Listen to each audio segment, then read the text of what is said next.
সবাই ভালো আছেন? শীতে তো কাঁপাকাঁপি হইতেছে মনে হয়, শীতটা এবার একটু বেশি বেড়ে গেছে। তো আজকে এই গজারিশার মাজারে আলোচনা সভা এবং পালাগানের অনুষ্ঠানে যে আয়োজক কমিটির সম্মানিত সভাপতি ভাই একটু বসেন, সম্মানিত সভাপতি অ্যাডভোকেট ডক্টর শহীদুজ্জামান সাহেব, এই এলাকার কৃতি সন্তান সহ কমিটির সাধারণ সম্পাদক এবং অন্যান্য সদস্যবৃন্দ, আমার সামনে উপস্থিত প্রিয় এলাকাবাসী এবং এই মাজারের ভক্তকুলবৃন্দ, এবং আমার ডানে আমি যে তরুণ প্রজন্মের যুবকদেরকে দেখতে পাচ্ছি এবং বাম পাশে আমার মা বোনেরা, আসসালামু আলাইকুম। আজকে গত বছরও যদিও আমার এখানে দাওয়াত ছিল, কিন্তু গত বছর আমার আসার সুযোগ হয় নাই যে কোনো কারণে।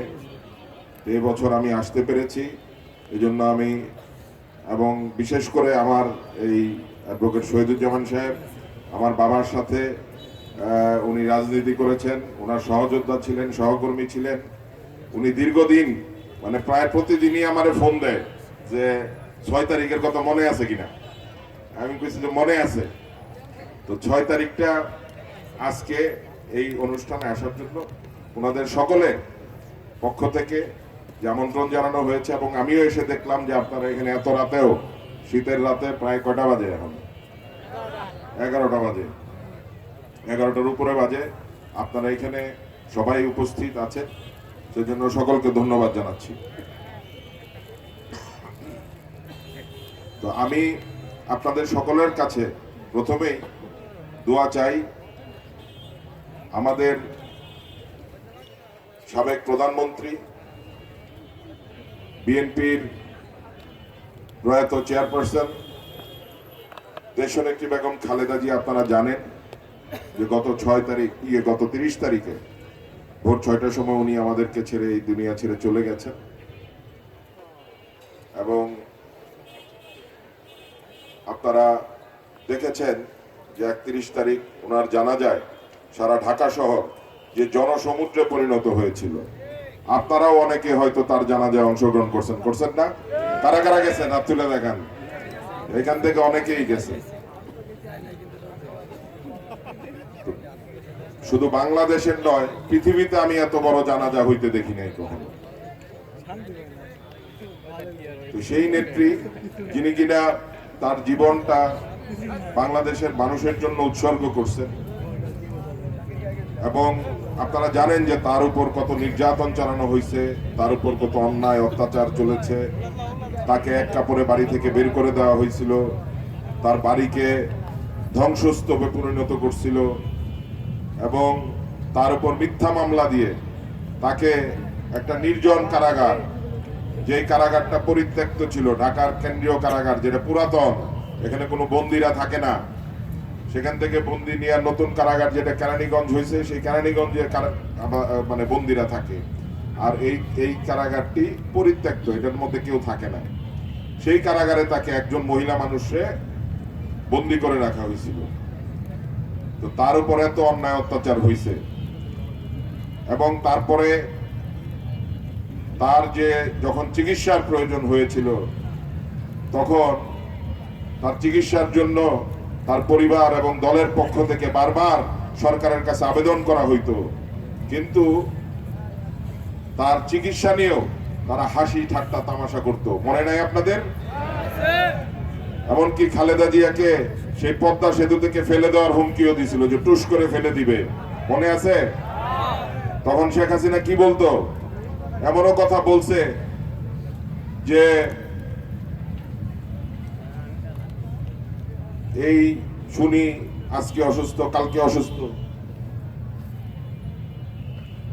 আজকে অসুস্থ, কালকে অসুস্থ, 2 দিন পরে পরে অসুস্থ হয়ে যায়, বয়সও তো হয়েছে, তো মরতে তো হবে একদিন, বলছে না? এগুলোও কিন্তু বলছে। তো যাই হোক, মহান আল্লাহ তাআলা তাকে সম্মান দিয়েছেন এবং আপনারা দেখেছেন যে তার জানাজায় যে লাখো মানুষের উপস্থিতি এবং সেই রাষ্ট্রীয় মর্যাদা, যেই মর্যাদা একটা রাষ্ট্রপ্রধানের হয়ে থাকে সাধারণত, তার সেই জানাজায় বিভিন্ন দেশের পররাষ্ট্রমন্ত্রীরা আসছে, বিভিন্ন দেশের রাষ্ট্রপ্রধানরা, প্রধানমন্ত্রী, প্রেসিডেন্টরা তাকে শোক বার্তা পাঠাইছে। তো আজকে উনি আমাদের মাঝে নাই। ওনাকে যেন মহান আল্লাহ তাআলা জান্নাতুল ফেরদৌস নসিব করেন, সেই জন্য আমরা সকলে দোয়া করি। একই সাথে আমার বাবা অধ্যাপক এম এ মান্নান সাহেব, যার কথা শহীদুজ্জামান সাহেব বললেন যে আপনারাই তাকে বাংলাদেশের সর্বোচ্চ ভোট দিয়ে 1991 সালে এমপি বানিয়েছিলেন। তৎকালীন প্রধানমন্ত্রী খালেদা জিয়া এই গাজীপুরবাসীকে উপহার স্বরূপ তাকে মন্ত্রী বানিয়েছিল এবং এখানে অনেকেই আছেন মুরব্বীরা যারা তখন সেই মন্ত্রীর বাড়িতে গেছেন না? মিন্টু রোডে গেছিলেন কে কে? হ্যাঁ, হাত তুলেন। যাই হোক, অনেকেই গেছেন এবং মান্নান সাহেবের সাথে অনেক স্মৃতি আপনাদের আছে। উনি মন্ত্রী থাকা অবস্থায় গাজীপুরের মসজিদ, মাদ্রাসা, স্কুল, কলেজ থেকে শুরু করে রাস্তাঘাটের উন্নয়ন করেছিলেন, ব্রিজ, কালভার্ট সহ ব্যাপক উন্নয়ন উনি করেছিলেন। সেই জন্য তাকে বলা হইতো উন্নয়নের রূপকার। এবং উনার বাসার গেট সারা দিন রাত 24 ঘন্টা খোলা থাকতো। সেই মিন্টু রোডে মন্ত্রীর বাড়ি, সেটা 24 ঘন্টা খোলা থাকতো। মানুষ যারা সন্ধ্যা সময় যাইতো, রাতে খাওয়া দাওয়া করে, এমন আছে ভোর 5টার সময় আজান যখন দিতেছে তখন সবাই বিদায় নিছে, আবার আরেক গ্রুপ লোকজন সকালবেলা 8টা-9টার সময় ঢুকতেছে। তো উনি অত্যন্ত জনপ্রিয় একজন নেতা ছিলেন। তারপরে আপনারা 2013 সালে এই গাজীপুরের প্রথম সিটি কর্পোরেশনের মেয়র তাকে নির্বাচিত করেছিলেন বিপুল ভোট দিয়ে। কিন্তু দুঃখের বিষয় যে উনি আপনাদের জন্য যে স্বপ্ন দেখেছিল গাজীপুরকে একটি নতুন উন্নয়ন করার, মানে উন্নত গাজীপুরের, সেটা উনি করে যেতে পারেননি। আপনারা জানেন তাকেও মিথ্যা মামলা দিয়ে কারাবন্দী করে রাখা হয়েছিল। আজকে শুধু মান্নান সাহেব নয়, এরকম আমাদের অনেক অসংখ্য নেতা কর্মীকে অত্যাচার করা হয়েছে, নির্যাতন করা হয়েছে। তা আমরা এগুলো সবকিছুর জন্য মহান আল্লাহ তাআলার কাছে বিচার দিছি। আর কার কাছে দিব? এর চেয়ে বেশি কিছু করার নাই। কিন্তু তারা যে অন্যায়, অত্যাচার, নির্যাতন আমাদের উপর করছে, আমরা যেন সেটা না করি, ঠিক কিনা? তাহলে তাদের মধ্যে আর আমাদের মধ্যে পার্থক্য রইল কি? আমরা যেন কোনো নিরপরাধ, সে যে দলই করুক না কেন, যদি আওয়ামী লীগও করে থাকে, আমরা নিরপরাধ আওয়ামী লীগের উপর কোনো অন্যায়, অত্যাচার যেন না করি। এটা আমি এখানে যারা বিএনপির নেতা কর্মীরা আছে তাদেরকে আমি বলে যাচ্ছি, নির্দেশনা দিচ্ছি। যদি এরকম আমি শুনি, তাহলে আপনাদের বিরুদ্ধেও ব্যবস্থা নেওয়া হবে।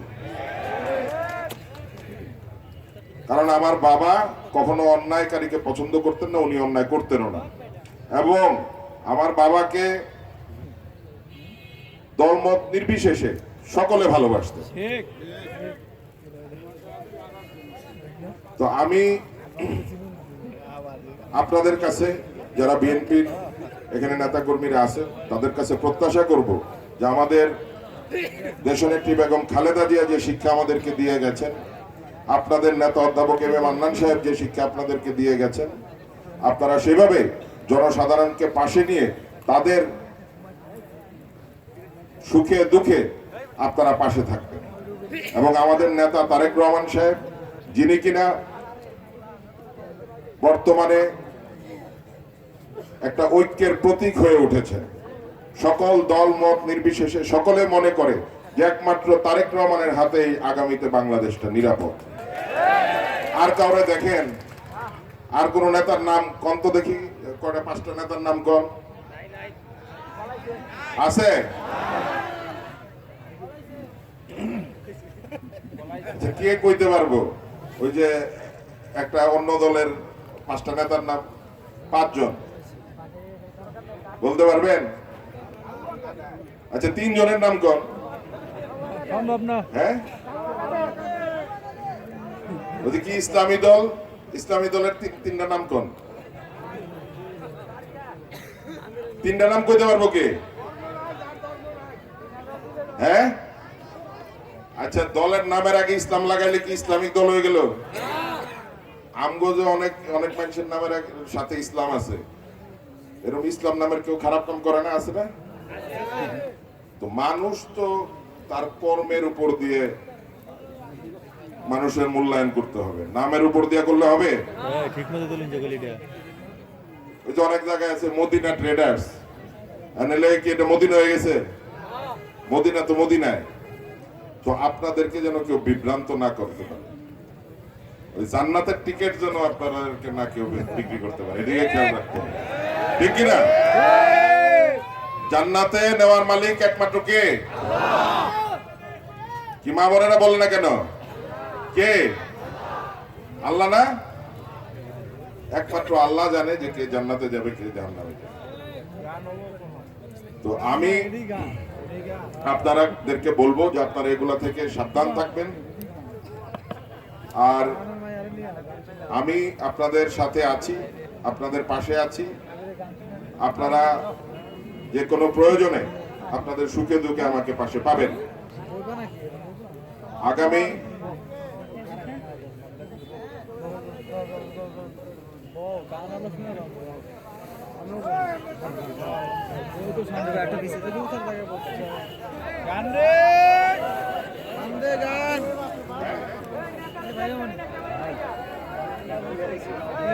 আচ্ছা, এখানে কিছু চাইছে আমার কাছে, কিন্তু এখন আপনারা তো জানেন যে নির্বাচনী তফসিল ঘোষণা হয়েছে, তো এখন এটার কিছু সীমাবদ্ধতা আছে। আমি কিছু এখন দিতে পারি না, কিছু বলতেও পারি না, আমি কিছু চাইতেও পারি না। তো এখানে কিছু আইনি বিধিনিষেধ আছে, তা আপনারাও বুঝেন যে আমি কি চাই, আর আমিও বুঝি আপনাদের কি দরকার। এটা না বুঝলে সম্পর্ক হবে কেন? ইনশাআল্লাহ আপনাদের মনের আশা পূরণ হবে এবং আচ্ছা সবকিছু হবে ইনশাআল্লাহ।